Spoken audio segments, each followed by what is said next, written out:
La ley de crecimiento económico ya está lista. El presidente Duque acaba de sancionarla y el 1 de enero entrará en vigencia.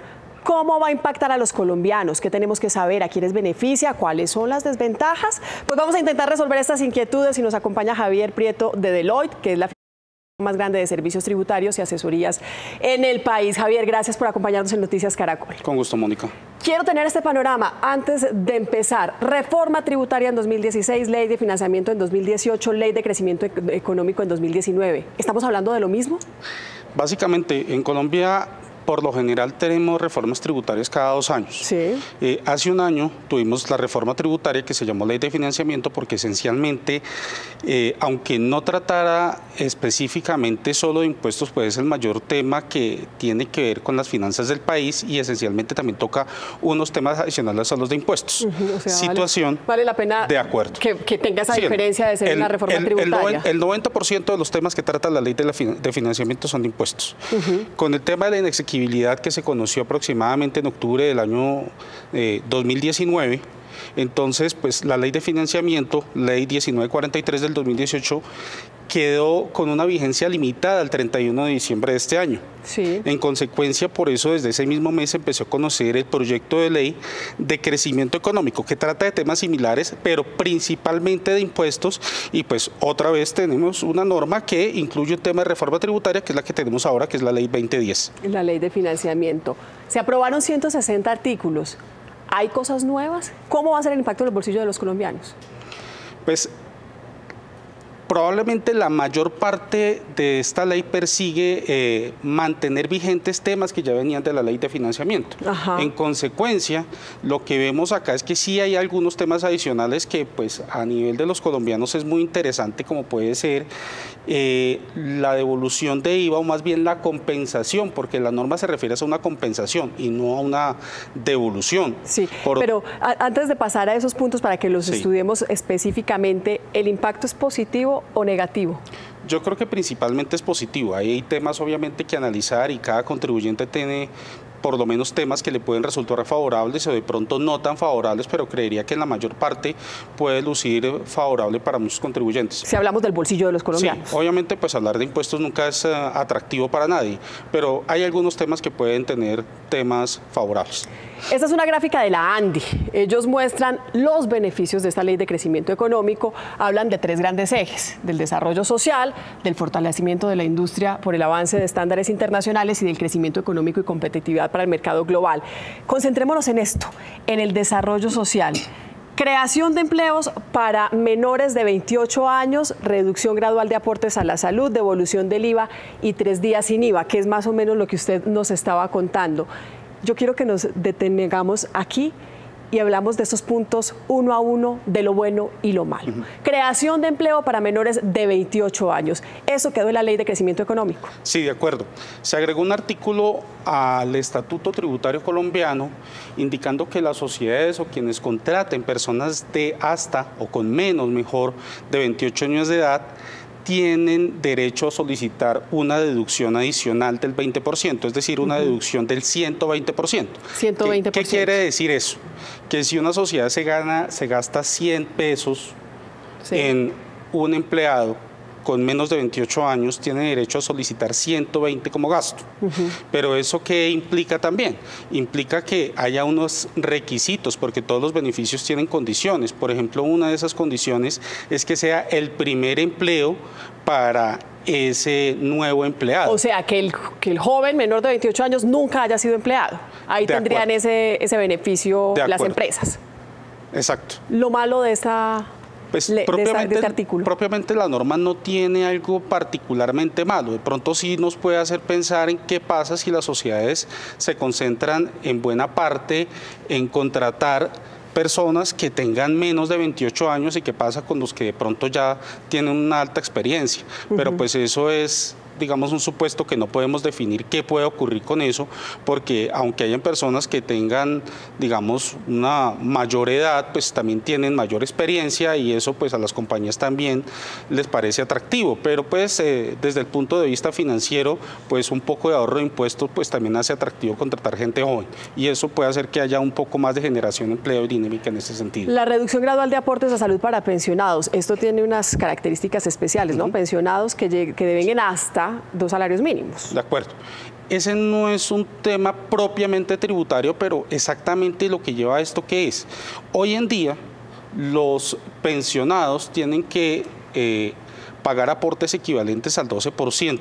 Sí. Lo que se pretende es que de aquí al 2021, es decir, año 2020 y 2021, sí, el aporte para quienes tengan hasta un salario o un salario mínimo que reciban, pues va a ser del 8% y del 10% para los que tengan entre 1 y 2 salarios mínimos y en adelante pues siguen con el 12%. Sí. A partir del 2022, quienes reciban un salario mínimo de pensión pasan al 4%, es decir, bajan del 8 al 4 puntos más, y los que del 2020, que tengan entre 1 y 2 salarios mínimos de pensión, pues bajan del 10 al 8%. Entonces, Javier, yo quiero que estos dos temas que han sido como los más polémicos, los que más inquietudes han generado y los que afectan a la población más vulnerable en Colombia. Devolución del IVA. Esto se anuncia con bombos y platillos, 8 millones de colombianos que van a recibir en promedio 65.000 pesos mensuales por la devolución del IVA. ¿Va a ser así o no va a ser así? Hay muchas dudas entre los colombianos, entre los sectores, las familias más vulnerables, de que esa plata sí llegue a sus hogares. De entrada, esto luce muy interesante, pero prestemos la atención a algo. Hablamos de devolución, pero sí, cuando tú revisas o alguien revise la norma en ningún momento se refiere a una devolución. Tampoco se refiere a 65.000 pesos. Ajá. Sencillamente la norma dice que lo va a compensar, pero en términos jurídicos devolver es diferente a compensar. ¿Por qué? ¿Por qué? Porque compensar es cuando tú cruzas, digamos, derechos con obligaciones con alguien más. Puede que este dinero o el dinero que estime, porque eso lo tiene que definir el Ministerio de Hacienda, todo este tema está prácticamente pendiente por reglamentar. El de la devolución del IVA. De acuerdo. Entonces, o sea, esto en enero 30, 31, los colombianos no van a, los que estén beneficiados por esto no lo van a recibir. Hay un paquete de decretos que anunció el director de la DIAN que van a ser o esperan que sean expedidos en enero de este año. ¿Por qué? Porque los decretos que regulaban la ley 1943, pues ante la inexequibilidad pues ya no serían aplicables. Pero probablemente este tema no resulte en enero, pero no lo sabemos. Sin embargo, ¿podría resultar en qué mes?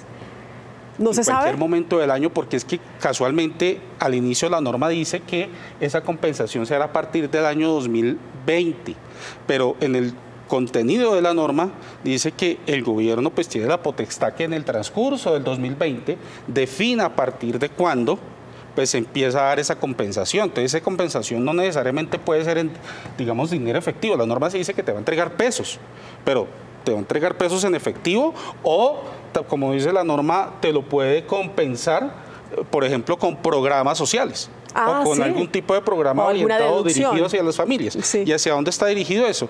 Hacia las familias que estén en lo que se define como pobreza o extrema pobreza. Sí, o sea que usted ve que esta es una buena iniciativa, pero es una buena iniciativa, pero está súper podría gris. Decir que está en gris. Sumamente gris. Que está en gris, que todavía no se ha definido cosas que son importantes como a partir de cuándo, ni el mecanismo, ni si es en efectivo o no es en efectivo. Claro.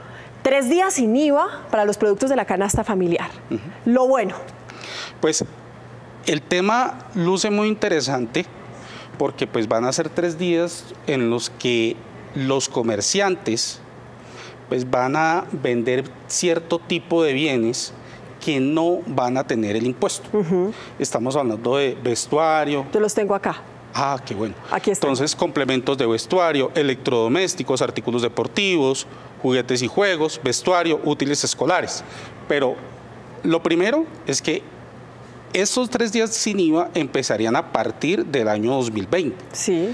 La norma le ha dado la potestad a la Administración de Impuestos que defina ¿Cuándo van a ser esos días? O sea, 2020 van a ser otra vez, 3 días en el año. Otra vez 2020, pero son 3 días, pero todavía no sabemos cuándo. Todavía no. Eso lo tienen que regular. Sí. Lo que sí está definido puntualmente en la norma es hasta dónde pueden ir esos beneficios y qué requisitos hay. Entonces, por ejemplo, aquí están bien citados, por ejemplo, hay unos límites de valor. En el caso de, por ejemplo, complementos de vestuario, hasta 10 VT. La VT es la unidad de valor tributario que hoy en día vale 35.600 pesos, sí. 607. ¿Qué es un complemento de vestuario? Es decir, una correa, un bolso, unas gafas de sol, cita la norma como ejemplos. Bueno. Como para tener y eso va ejemplos. Hoy en día hasta 350.000 pesos o 356.000 pesos. O sea, no puede superar ese valor. No puede superar ese valor. No. 350.000 pesos. Sí. 350. Antes de IVA. Quiere decir eso que si esos 350.000 pesos me los cobraran hoy, estoy hablando aproximadamente de 418.000 pesos, pasarían a costar 350.000 pesos un artículo de esa medida. ¿Sí? Pero los electrodomésticos están limitados a 400 VT. Estamos hablando de un poco más de 1.400.000 pesos. Entonces, fíjense que son limitaciones. Por ejemplo, en artículos deportivos volvemos al mismo tema de los 350.000, en juegos de suerte de azar son juguetes y juegos son 175.000, en vestuario estamos hablando creo que también de 350.000 y en útiles escolares estamos hablando de un poco más de 105.000 pesos. Hay unos límites de valor. De acuerdo. Pero también hay unos límites por producto. De acuerdo. Entonces, 3 por producto. 3 por producto, ¿sí? Ese día sin IVA. Sí. Ese día sin IVA. Si yo soy una de esas familias o esas personas que beneficia esta ley, llego a puedo comprar hasta 3 cosas de uno de los productos. De acuerdo. Sin superar estos límites de valor. Sí. Serían 3 cosas de complementos de vestuario. Puedo comprar 3 cosas de electrodomésticos. 3 del mismo artículo, porque tú te puedes comprar 3 bolsos, 3 gafas de sol. Bueno, 3 correas. ¿Sí? Y la norma clara. Pues, bueno, parece un poco redundante el ejemplo, pero la norma te aclara, oiga, si son zapatos, pues tú no vas a llevar 3 zapatos, son 3 pares de zapatos. Claro. Sí. Solo pago con tarjetas y medios electrónicos. ¿Por qué? ¿Cuál es la razón de ser? Ese tema es inquietante. Uno entendería que lo mismo que tiene que ser a través de facturación electrónica, uno entendería que es para efectos del control, pero fíjese que las limitaciones a que llevan, a que estos elementos que no van a tener IVA sean elementos que no llegan al punto del lujo. ¿Sí? Que si te vas a comprar un electrodoméstico, pues no sea el electrodoméstico que vale 20 millones de pesos. Es un electrodoméstico que va a costar un poco menos de 1.400.000 o 1,5 millones hacia abajo. Pero resulta que también hacia dónde está direccionado. Muchas de las personas que, por ejemplo, requieran algunos de estos artículos y los que puedan esperar a comprarlos sin IVA, porque pues algunos son de casi primera necesidad o de urgencia y no puede esperar a que lleguen los 3 días para hacer esa compra. Pero resulta que la compra no va a poder ser en efectivo tal como está la norma ahora. Entonces tiene que ser a través de tarjetas de débito, crédito o medios electrónicos. Y la población que más necesita a veces ciertos beneficios, a veces no tiene una tarjeta de débito ni tiene una tarjeta de crédito, por más que estemos inmersos en la bancarización. Y tiene que ir a la tienda. Claro que sí. Y tampoco se admiten devoluciones. No lo puede cambiar. No. Hacemos el ejemplo con uno de los electrodomésticos, hagamos el ejemplo con una nevera, con un valor aproximado. Pongamos un valor de 5 millones de pesos. Esa no se pudo. ¿Por qué? Porque pasa el 1.400.000 pesos. ¿Y uno puede comprar una nevera de 1.400.000 pesos? Complicado. De pronto sí, pequeñita. Hagamos el ejemplo con una nevera de un millón de pesos. De 1 millón. De pronto te sirve para otro tipo de... Una nevera de 1 millón, sí. Una nevera de 1 millón. Voy a comprar esa nevera de 1 millón. Me toca, primero, que me digan cuál es ese día sin IVA. Sí. Segundo, ir a la tienda. Sí o sí tengo que ir a la tienda. Tercero, tener un medio de pago electrónico, o sea, tarjetas o medios electrónicos. Tengo que tener una tarjeta débito o una tarjeta crédito. Ahí estaría. ¿Cuánto me ahorro en una nevera de 1 millón? Esa nevera puede haber costado, por ejemplo, 1.190.000. Y te la están vendiendo en 1 millón, pero en los días que no había el beneficio, la exención, te costaba 1.190.000 o 1.200.000. Me estoy ahorrando 190.000 pesos. Te estás ahorrando 190.000 pesos. Este es el ahorro del día sin IVA, de uno de los productos, uno de los ejemplos, y estamos poniendo uno de los que puede ser más costoso. Claro, y si te dicen la exención va a ser el día 1 o el día 2 o el día 3 de noviembre y tú estás en enero del 2020, seguramente en enero puede que no lo sepamos, no lo sé, pero habría que esperar entonces 10 meses para la compra. Algunos sí lo pueden esperar, sí, pero algunos otros pues tendrán que comprarla en 1.200.000, pero el que esté, por ejemplo, en septiembre, octubre, de pronto sí se espere a ese día. Pero aunque para algunos, leyendo algunos artículos de prensa, esto puede parecer un poco, digamos, loco, con un efecto, porque así expresamente lo han dicho, con algún efecto importante en el recaudo del IVA para el país, sí es un tema que uno ve que pueda dinamizar bastante la economía, generar más utilidades en los vendedores y ante más utilidades, más impuestos sobre la renta, más impuestos de industria y comercio, y pues lo que no se recibe por un lado probablemente se recaude por otro lado. ¿Reforma al bolsillo? De acuerdo.